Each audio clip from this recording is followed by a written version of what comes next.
Christina has a great question that's kind of the opposite side of that. I've been confused. How do we show them love? So another one of those things, it's like, you're likely probably already doing it, right? Any thoughts there? As I'd love to hear from a man's perspective. How do you show him love? Usually women who come to me and find my videos and programs don't have a problem showing love. It's almost like they're doing a lot of things trying to show a man they love him in ways that don't work, that actually push him away. I have a different thought process. Okay. Yeah. I'd love to hear it. Which is this, right? Like, a lot of women come to us and they're like, I gave everything to him and it was never enough. Right. Yes. And they say that, but, what they were giving to him wasn't what he wanted to receive. Yeah. Right. Totally. Which is why it was never enough, because if you gave to him the things that he actually wanted to receive, it would have been enough way long ago. Right.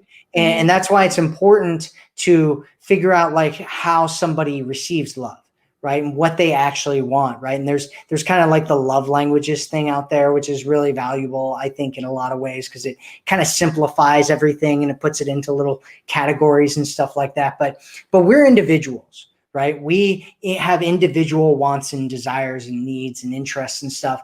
And so even though maybe we have a love language that we like to receive love in or give love in, we actually have very specific things that make us feel loved, right? And so what you want to do is find out what kinds of things he specifically has that make him feel loved.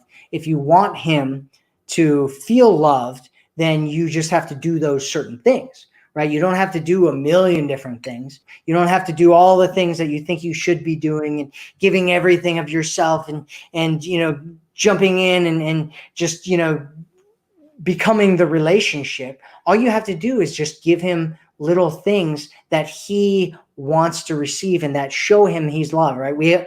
So let me explain this in another way, is we all have rules, right? We have rules for what needs to happen in order to feel loved, right? And for some women, it'll be something like, if a guy opens a door for me, then I feel like I'm being loved, right? If a guy, if I act crazy and a guy doesn't freak out, then I feel like I'm being loved, right? If I say something stupid and he comes over and hugs me, then I feel loved, right? And so you have to figure out what those things are, not only for yourself, but also for him, right? And just you can have a conversation about it. It's not a big deal. You don't have to play Miss Detective and try to find all the clues and figure out what's going on. You can have a conversation with them, and talk to them and just, go back and forth with it. You can play kind of like anytime I say the word game,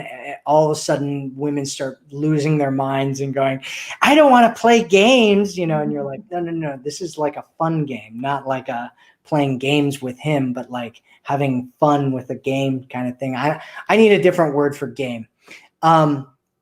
But yeah, you can have a game, play a game with it where you're just asking each other back and forth, like what makes you feel loved or what makes you feel turned on or what makes you feel different kinds of things, right?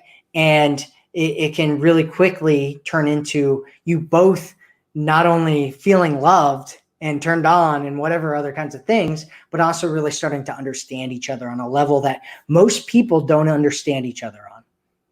Yeah, totally agree.